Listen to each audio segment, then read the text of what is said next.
Hello, my good friends. This is Grace from Mommy Supermodel with a brief discussion on a topic that I think we'll all be discussing for the rest of our time on earth. And this topic is time. T-I-M-E, time. Obviously, this is a very, very vast, very broad topic. And so today I want to limit our discussion to a very tiny portion of it.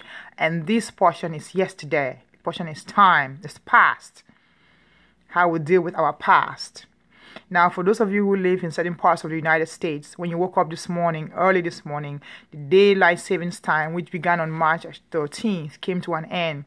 So the clocks were wound back for an hour. So we kind of gained an hour. For middle school or high school students, you remember your geography lesson of the international deadline, how you gain a day when you travel west, and when you travel east, you lose a day. So those of us who live in this parts of the United States, we kind of gain away an hour, so to speak. Why is this important? Well, I use it to say sometimes in our lives we act as if we wish we could push back the hands of time, rewind the clock, and gain maybe a year, 10 years, or maybe 20, 30, depending on what our hang up is. So we get so focused on the past that we can't see the future. Now, I don't want to be too obvious because I know most of us have heard a message on moving away from your past. But I want to take a different angle. But before I do so, let me show you how valuable time is to our existence. If you go to Genesis chapter 1, verse 3, it says, "And God said, let there be light. And there was light, and God saw the light, that it was good.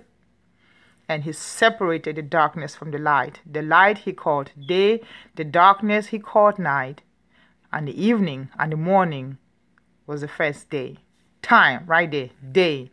So in creating light, God also created time. And reading on to verse 14 of the same chapter 1, it says that God also added more lights and also basically put a system into place to implement and to regulate the one he created back in verse 3. And these lights were to be for signs, for seasons, for days, and for years. Remember, all these were created before man ever was. In fact, man was the last aspect of creation, the very last thing to be created. So you see, we all have an expiry date. Tick tock, tick tock. The clock is ticking. We all check out of here at some point in time. Everything, the sun included, the stars, the moon, read Revelation, everything will come into a screeching heart in a ball of fire. Somehow, everything that God created will be changed.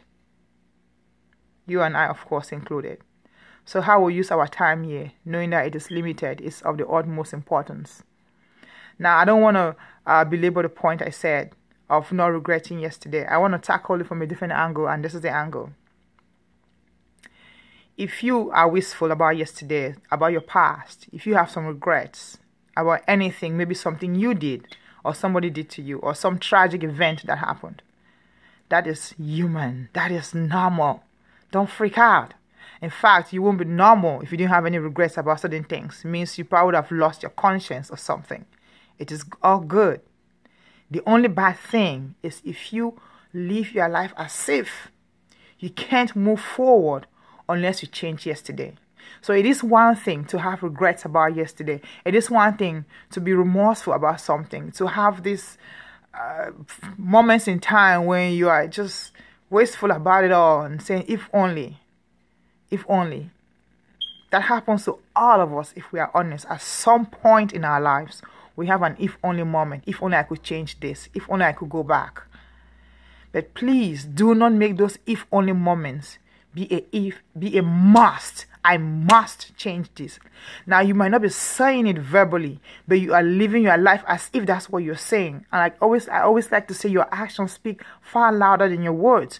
You can say, I'm not crazy. I'm not irrational. I know I can go back to yesterday and change yesterday. I know I can go back to last year. Of course I can do that. Why? You think I lost my mind? No, you didn't. But you're acting as if you did. Because you're acting as if you can't possibly move past yesterday.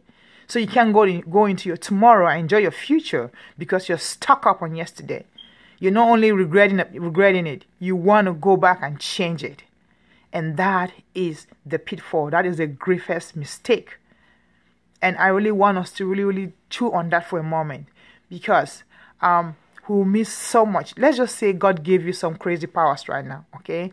Let's say you could go back and change yesterday, change last year, 10 years ago, 15, 20, 30, or just last night, whatever it is that you have regrets about. You'll be forgetting one thing. Life is a continuum. Life is one large puzzle, and every little thing is a little piece of that puzzle. So if you could go back and pull out one puzzle because you don't like how it worked out, don't you know that you might inadvertently crumble the entire piece, crumble the entire puzzle? It's as if you're missing the point that if you could go back and change one thing, that would be nice, but you can also have unintended consequences. You can also end up changing things that you didn't mean to change. So you might fix one problem but cause 10 in the process. So all that yesterday can serve you, can be summed up in one word: a lesson. Learn from it. That's all. Regrets, yes, sometimes, but don't let those regrets become restraints. Let them don't become constricting bands and chains around you that tie your feet in one place and your hands, and most importantly, tie your mind. So even though you know, you have head knowledge that you can go back to last year, but your heart is acting as if you can't. You need to know that the past has just one role in your life to teach you. In fact, I want you to think about it this way. Nothing is ever lost. You know how the Bible says God works everything together for good for those who love Him and are called to His purpose? I think our lives are like that. Not every piece in your life, in fact, would you say has been bad. See, if you went back, how far you want to go, 10, 20, 40, 50 years, depending on how old you are. There are obviously some good times in those years. There are happy years, successful years, years that you're grateful for so many things. In fact, I submit to you that we have more things to be grateful for than we have regrets. But let's say you could go back and look at those things. You have those good things that you like and you want to keep them, those wonderful memories, good experiences, happy childhood, success, good health, some blessings, whatever they were. You like those things and you won't change them, right? Well, the same for the bad. You can't change them. What you can do is mind them. It's like you take a knot, you grind it and remove the precious oil from it and use it, and then throw away the chaff. So mind the bad experience just as you're minding the good. For the good ones, you say, I like what happened there. I'm going to replicate it. I like the decision I made there. That guides me to make more of that in the future. I like that success there. Let me try and see how I can reproduce more of that. Now, as for the mistakes, you say, okay, I didn't like how that worked out. I didn't like what I did there. I didn't like what happened to me. Now, I'm going to mind it and say, okay, I learned not to behave this way. I learned not to react this way. I learned not to do this, not to do that, not to go there, not to befriend certain people, whatever it was. And then let that help you. So in the end, everything works out for good. In the end, it is all good. You gain from both the good and the bad. Nothing is lost. You would have used every part of the hand that was dealt to you. You would have somehow found a way to milk it for the better. That is what I am talking about. So I'm saying it is not really unheard of and such a crazy notion to have regrets. But just don't live your life as if you can only take a step forward if somehow yesterday was somehow reversed. That can't be done. And even if you were to do so, like I said, you will also make unintended mistakes.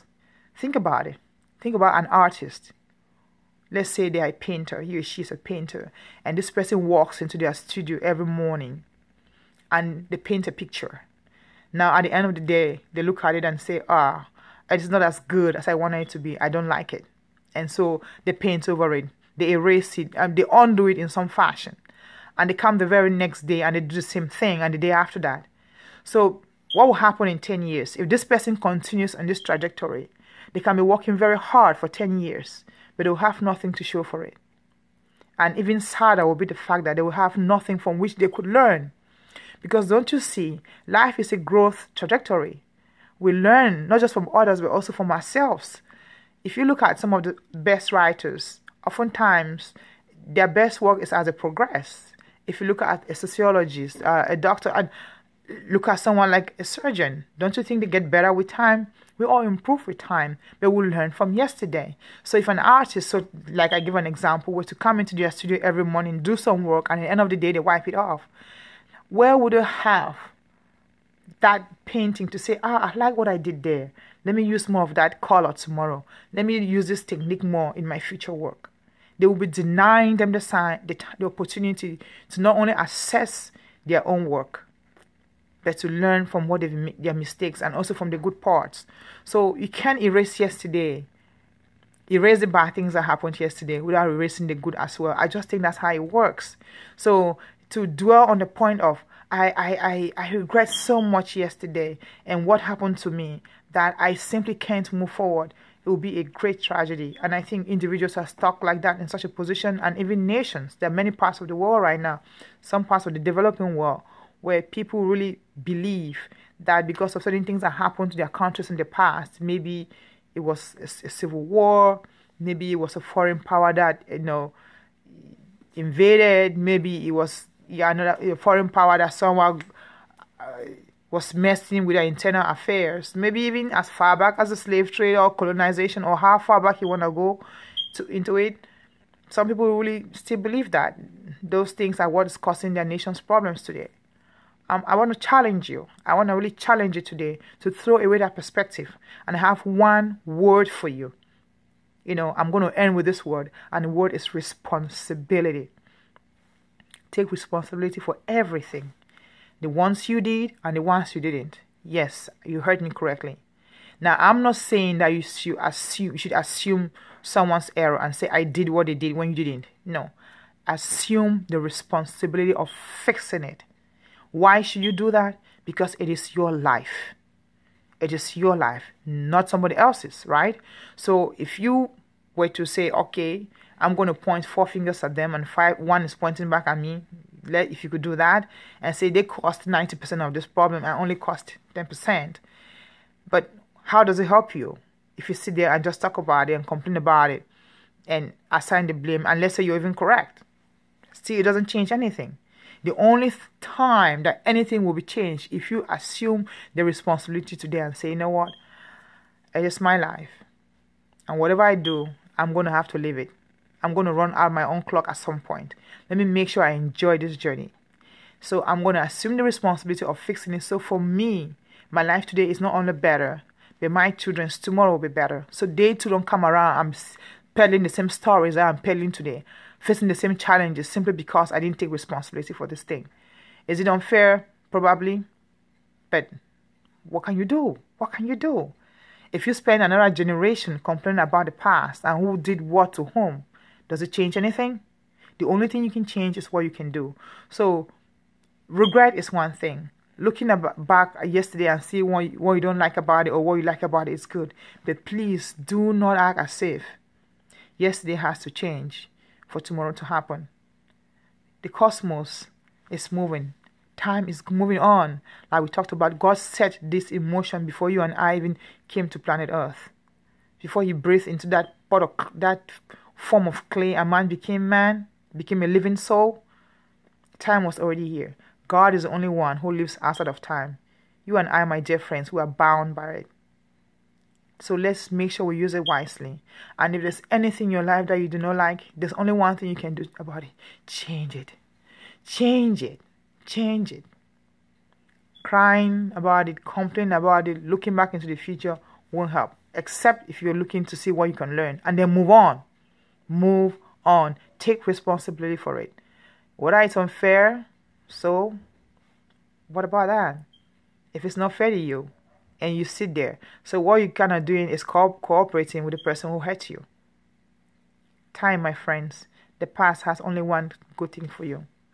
Let it be a teacher, a very brief teacher, and then let him go.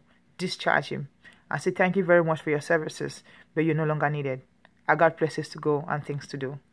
I hope your future is blessed by your past, because even if it wasn't a good experience, you have learned something good that with which you can use to build the past.